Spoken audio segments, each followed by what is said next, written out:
మీ పిల్లల డాక్టర్ కళ డబ్బు వల్ల ఆగిపోవద్దు. కేవలం 18 లక్షల నుంచి ఎంబీబీఎస్ విదేశాల్లో. అందరికీ నమస్కారం.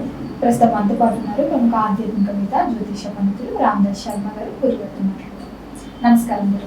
నమస్కారం. గురుగారు, ఆగస్టు మాసంలో సింహ రాశి వారికి ఎలా ఉండబోతుందంటారు? ఎలాంటి జాగ్రత్తలు తీసుకోవచ్చుంటారు? ఆర్థిక పరంగా, ఆరోగ్య పరంగా వీరి యొక్క గ్రహ గోచారం ఏంటంటారు మాసంలో? సింహరాశి వాళ్ళు పాపం అష్ట కష్టాలు పడుతున్నారు. నేను చాలా మంది సింహరాశి వాళ్ళతో నేను మాట్లాడాను. వాళ్ళు నాకు వ్యక్తిగతంగా నాతో మాట్లాడినప్పుడు నేను గ్రహించేదంటే వీళ్ళకి చాలా పాపం దారుణమైన గోచారం ఉంది సింహరాశి వాళ్ళకి. ఎలా అంటే వీళ్ళకి అష్టమ శని ఉంది, అష్టమ శని ప్రభావం ఉంది. పైగా జూన్ మాసంలో బృహస్పతి కూడా ద్వాదశ స్థానానికి సంక్రమం అయింది. సంక్రమం కాకుండా వీళ్ళకి ఉచ్చ స్థాయిలో ఉన్నాడు బృహస్పతి. సో దానివల్ల వీళ్ళకి రకరకాల ఇబ్బందులు. పైగా వీళ్ళకి రాశి మీదనే కేతు ఉన్నాడు. రాశి మీద కేతు సంచారం, సప్తమ స్థానంలో రాహు సంచారం. ఏ రకంగా చూసినా కూడా ఈ రాశి వాళ్ళు పాపం నానా అవస్థలు పడుతున్నారు. ముఖ్యంగా చూడాలంటే వీళ్ళకి అష్టమ శని ద్వారా వచ్చిన వీళ్ళకి అనుకూలత లేకపోవడం ఏంటంటే వీళ్ళకి ఉద్యోగంలో చాలా అవస్థలు ఉంటాయి. వీళ్ళకి బృహస్పతి దృష్టి కూడా వీళ్ళకి అనుకూలించదు. ఎందుకంటే బృహస్పతి దృష్టి ఉన్నప్పటికీ కూడా బృహస్పతి కూడా ద్వాదశ స్థానంలో ఉన్నాడు కాబట్టి విపరీతమైన ఖర్చులు. తర్వాత కొంతమందికి ఉద్యోగాలు వాళ్ళకి పోవడం ఉంటుంది, తర్వాత ఆసుపత్రి పాల్గొవడం, తర్వాత వచ్చే ధనం ఆగిపోవడం, ఇట్లాంటివన్నీ ఉన్నాయి వీళ్ళకి. అయితే ఈ మాసం అంతా అలాగే ఉంటుందంటే కొంతవరకు ద్వితీయార్థంలో బాగుండొచ్చు. ఈ రవి సంక్రమణం జరగడం ద్వారా రాశి మీదకి రవి వస్తాడు, కుదిరి కూడా వస్తాడు. ఉదయ యోగం ఫామ్ అవుతుంది కాబట్టి కొంతవరకు 18 తర్వాత కొంచెం ఎక్కువ అని చెప్పలేము. తెలుగు సామెత కదా, గుడిలో వెళ్ళాలి, అంతవరకు కొంతవరకు ఆ ప్రభావం ఉంది. అయితే సింహరాశి వాళ్ళు చాలా గట్టి పరిహారాలు చేసుకోవాలి. కనీసం వచ్చే సంవత్సరం వరకు చాలా మంచి పరిహారాలు చేసుకుంటే వీడికి అనుకూలత అనేది ఉంటుందని చెప్పచ్చు. వీళ్ళకమ్మా విద్యార్థులకి పర్వాలేదు. అంటే ఓవరాల్ గా పెద్ద గ్రహాల గోచారం వాళ్ళకి బాగాలేదు కాబట్టి విద్యార్థుల విషయంలో కొంచెం మెరుగుదల ఉన్నప్పుడు కూడా వాళ్ళకు కూడా కొంచెం అడ్డంకులు ఉండవు. మామూలుగా అంతా సింహరాశి వాళ్ళకి అంతా కొంచెం ఇబ్బందిగానే ఉంటుంది.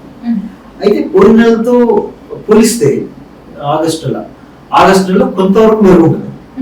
వాళ్ళ స్టడీస్ లో కానీ వాళ్ళ ఏకాగ్రతలు కానీ కొంతవరకు మెరుగుదల కనిపిస్తుంది. మరి కుటుంబ వాతావరణం ఎలా ఉంటుందంటారు? ఈ మాసంలో కుటుంబం పట్ల ఎలాంటి జాగ్రత్తలు తీసుకోవచ్చు అంటారు? కుటుంబ వాతావరణంలో వీళ్ళకి తోబుట్టులతో కొంచెం పొంపొచ్చాలు వచ్చే అవకాశం ఉంది. ముఖ్యంగా అమ్మాయిలతో, అక్క చెల్లెళ్ళతో, తర్వాత కుటుంబంలో ఉన్న మహిళలతో కొంచెం గొడవ వచ్చే అవకాశం ఉంది.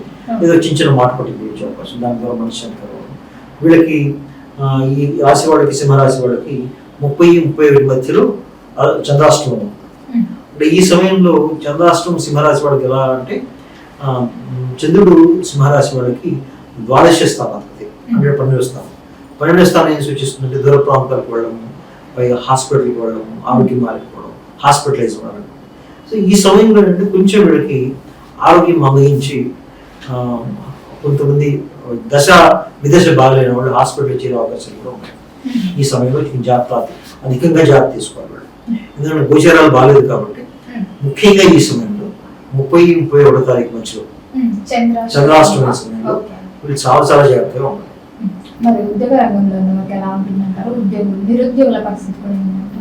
ఉద్యోగంలో కొంచెం అడ్డంకులు వస్తాయి వాళ్ళకి. పై అధికారులతో మాట్లాడడం ఉంటుంది. పైగా ఈ సమయంలో ఏంటంటే అష్టమ శని ప్రభావం ఉన్నప్పుడు వీళ్ళు చాలా సెన్సిటివ్గా ఉంటారు.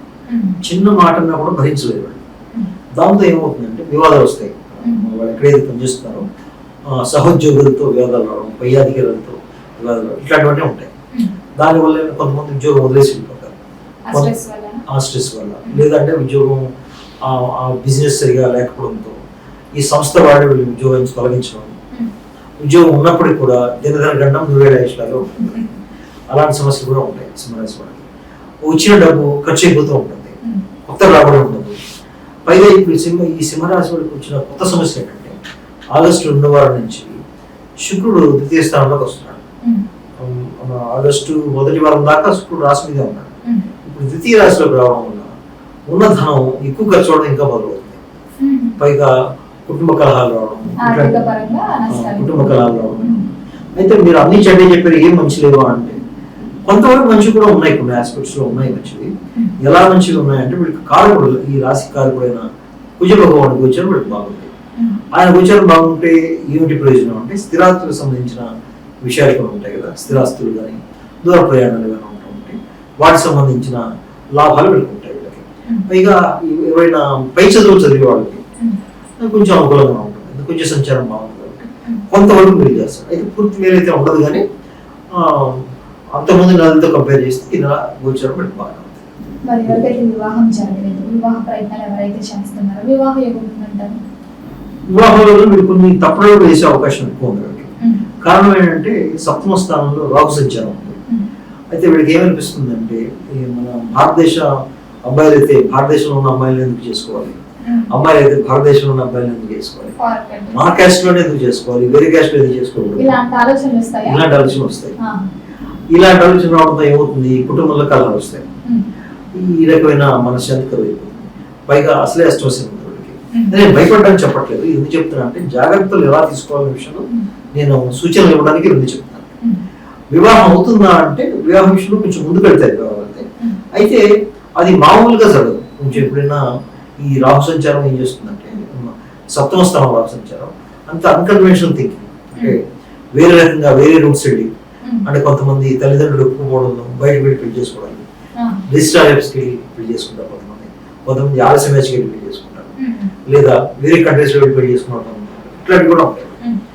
అయితే పెళ్లి విషయంలో అయితే ఇబ్బంది అనిపించింది, ఎందుకంటే అయితే అదే పర్లేదు. మరి గురుగారు ఎవరైనా పెట్టుబడి పెడదాము, కొత్తగా వ్యాపారం స్టార్ట్ చేద్దాం అనుకుంటుంటారు కదా, ఎవరైతే సింహరాశి వాళ్ళు అనుకుంటున్నారో చెయ్యొచ్చు అంటారు? సింహరాశి వాళ్ళకి నేను సజెస్ట్ చేయను. కొంతకాలం పాటు వాళ్ళు పెద్ద పెద్ద పెట్టుబడులు పెట్టకుండా ఉండమే మంచిది, జాగ్రత్తగా ఉండాలి. మరి ఈ మాసం మొత్తం చూసుకుంటే ప్రథమార్థం బాగుంటుందంటారా, అమావాస్య తర్వాత ద్వితీయార్థం బాగుంటుందంటారా? ద్వితీయార్థం బాగుంటుంది, ఎందుకంటే రవి సంక్రమణం వస్తుంది రాశిలోకి. అది రావడం ద్వారా వీళ్ళకి కొంచెం ఆత్మవిశ్వాసం బాగా పెరుగుతుందని చెప్పచ్చు. అంతకుముందు దానికంటే ఇప్పుడు ద్వితీయార్థంలో కొంచెం బాగుంటుంది. గురుగారు అలాగే ఆరోగ్య పరంగా ఎలా ఉంటుందంటారు? ఆరోగ్యపరంగా కొంచెం ఇబ్బందులు వస్తాయి వీళ్ళకి, ఇబ్బందులు వస్తాయి ఎందుకంటే అష్టమ సెంటర్లో ఉంది కాబట్టి ఔషధ సేవ ఉంటుంది. దశ విదేశ బాలైన వాళ్ళకి తీవ్రమైన అనారోగ్య సూచనలు వచ్చే అవకాశం కూడా ఉంది. అందుకని వాళ్ళు ముఖ్యంగా భోజనం విషయంలో, తిండి విషయంలో చాలా చాలా జాగ్రత్తలు తీసుకోవాలి. మరి గురుగారు మొత్తం మీద చూసుకుంటే ఈ మాసంలో మీరు ఏ దైవ నామస్మరణ చేస్తే బాగుంటుంది? ముఖ్యంగా వీళ్ళు హనుమంతుడి ఆరాధన చేయాలి. అది చేస్తూ దశరథకృత శని స్తోత్రం అది కూడా చేయాలి. ముఖ్యంగా హనుమంతుడి ఆరాధన ప్రతిరోజు చేస్తే మంచిది. దాంతోపాటు దత్తాత్రేయ స్వామికి సంబంధించిన శ్లోకాలు ఉన్నాయి, స్తోత్రాలు ఉన్నాయి.